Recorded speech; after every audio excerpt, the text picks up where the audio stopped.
ஹோ இந்த எக்ஸ்பீரியன்ஸ் உங்ககிட்ட நான் எப்படி சொல்லுவேன். அங்கே சுற்றி இங்கே சுற்றி எங்கே பார்த்தாலும் வாட்டர் ஃபால்ஸ், நடுவில் காட்டுக்குள்ளே நான் நடந்துகிட்ருக்கேன்.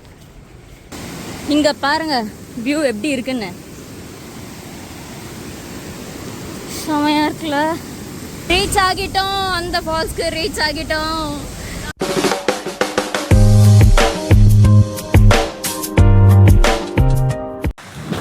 டே செகண்ட் ஆஃப் தி ட்ரிப்பில் காலு வாட்டர் ஃபால்ஸை நல்லா எக்ஸ்ப்ளோர் பண்ணிட்டு ஈவினிங் அங்கேருந்து ஸ்டார்ட் பண்ணி தேவ்குண்ட் ஃபால்ஸ் இருக்குது இல்லையா, ஸோ அதுக்கிட்ட வந்து எங்களுக்கு ஸ்டே அரேஞ்ச் பண்ணியிருந்தாங்க. அந்த இடத்துக்கு ரீச் ஆக நைட் 11 o'clock ஆகிடுச்சுங்க.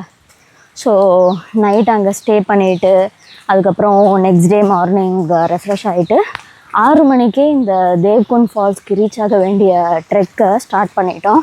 ஸோ அதுதான் இப்போது என் கூட வந்த குரூப்லாம் நடந்து போயிட்டுருக்காங்க. ஸோ நானும் போயிட்டுருக்கேன். இந்த வாட்டர் ஃபால்ஸ் வந்து ரொம்ப அழகாக இருக்க போகுது.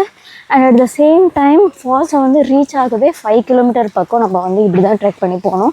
So shoes mandatory. எனக்கு கேமரா பிடிச்சிட்டு இந்த மாதிரி வீடியோ எடுத்துகிட்டு போக கொஞ்சம் கஷ்டமாக இருக்கும் அப்படின்றதால அப்பப்போ முடிஞ்ச வரைக்கும் வீடியோ எடுத்துகிட்டு காட்டுறேன். அண்ட் இங்கே மழையும் வருது இப்போது, அதையுமே நான் ஹேண்டில் பண்ணணும்.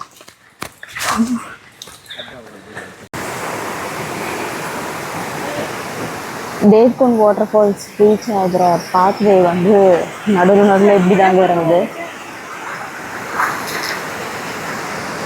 ரொம்ப ஸ்லிப்பரியாக இருக்கும் போல் நம்ம வந்து கரெக்டாக மான்சூன் டைமில் வந்தோம் அப்படின்னா. லெஃப்ட் சைட் பார்த்தீங்கன்னா கம்ப்ளீட்டாக லேக் வியூ இருக்குங்க. அண்ட் இந்த சைட் பார்த்தீங்கன்னா நீங்கள் ஒரு காட்டுக்குள்ளே ட்ரெக் பண்ணுறீங்க. ஸோ ஒரு ஜங்கிள்குள்ளே ட்ரெக் பண்ண எக்ஸ்பீரியன்ஸ் வந்து உங்களுக்கு கிடைக்கும். அண்ட் யூனோ வெதருமே ப்ளசண்ட்டாக இருக்குது. ரொம்பலாம் மழை பெய்யலை, பட் கொஞ்சம் தூறல் மாதிரி இருந்துக்கிட்டே இருக்குது. ப்ளேஸ் வந்து பார்த்திங்கன்னா இப்படி தான் இருக்குது. அப்பப்போ இந்த மாதிரி ரிவர் ஸ்ட்ரீம்ஸையும் க்ராஸ் பண்ணுற மாதிரி இருக்குது. அது என்ன தான் நம்ம வந்து ஷூலாம் போட்டு பயங்கரமாக வந்தாலும் அவ்வளோதான், இந்த மாதிரி தண்ணிக்குள்ளே தான் நம்ம நடக்கணும். ஃபுல்லாக இந்த ட்ரெக் முடிகிற வரைக்கும் நம்ம ஷூ வந்து ஈரமாக தான் இருக்க போகுது. இங்கே பாருங்கள் எப்படி க்ராஸ் பண்ணுறாங்கன்னு.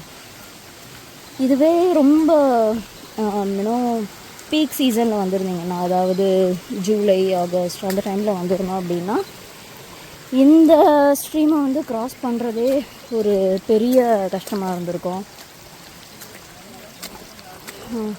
இப்போ எப்படியோ நான் செப்டம்பரில் வந்திருக்கேன் அப்படின்றதால கொஞ்சம் ஓகேவாக இருக்குது.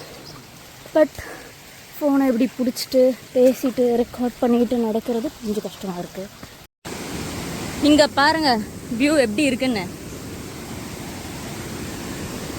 செமையாக இருக்குல்ல. அண்ட் நம்ம போகிற பாத்துமே பார்த்திங்கன்னா ரொம்ப ஸ்லிப்பரியாக இருக்கும். ரொம்ப கேர்ஃபுல்லாக நடந்து போகணும்.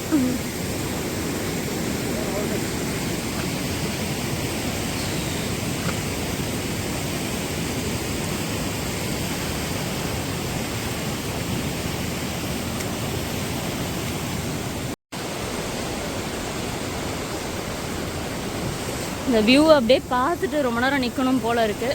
பட் டைம் இல்லை, நம்ம வாட்டர் ஃபால்ஸை ரீச் பண்ணணும். ஹோ இந்த எக்ஸ்பீரியன்ஸ் உங்ககிட்ட நான் எப்படி சொல்லுவேன். அங்கே சுற்றி இங்கே சுற்றி எங்கே பார்த்தாலும் வாட்டர் ஃபால்ஸ், நடுவில் காட்டுக்குள்ளே நான் நடந்துகிட்ருக்கேன். எப்படி இருக்கும் பாருங்கள். இதுவரை நடந்து வந்ததுலேயே இந்த வழி மட்டும் கொஞ்சம் கஷ்டமாக இருந்தது. ஸோ கேர்ஃபுல்லாக அண்ட் சேஃபாக போகிறதுக்கு இந்த மாதிரி சைடில் ரோப்பெல்லாம் எங்களுக்கு கொடுத்துருந்தாங்க. ஸோ அதை வந்து பேலன்ஸ் பண்ணி எப்படியோ எங்கள் கையில் ஹெல்ப் பண்ணதால் சேஃபாக போயிட்டு சேஃபாக அந்த பேக்கை க்ராஸ் பண்ணிட்டோம்.